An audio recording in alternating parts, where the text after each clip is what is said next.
শেষ কি করছে তারা মানুষ ছাত্র জনতার হুঙ্কারে তাদের ছাত্র হাতে অস্ত্র ছিল তাদের শ্রীমানিক শক্তি আমার একটা বড় যা আল্লাহকে তারা বিশ্বাস করে যা আল্লাহকে ভালোবাসে সে আল্লাহ তুমি মানুষের কাছে সব কিছু বরবাদ ফেলে দেবে আল্লাহদের বাস্তব প্রমাণ করে এইটাই ওদের সব ওদের এবং সেনাবাহিনীর উপর থেকে গুলি করছে প্লেনে হেলিকপ্টার উল্টা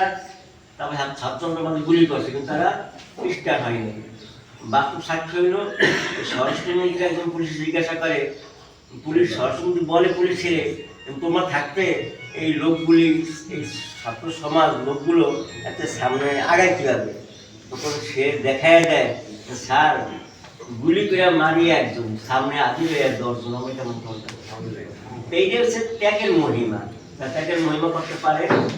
আল্লাহ তাদেরকে বিভিন্নভাবে তাদের সাহায্য সহযোগিতা করে আল্লাহ সাহায্য না করতো এই জালেম সরকারকে বাংলা থেকে উৎখাত করা সম্ভব হতো না।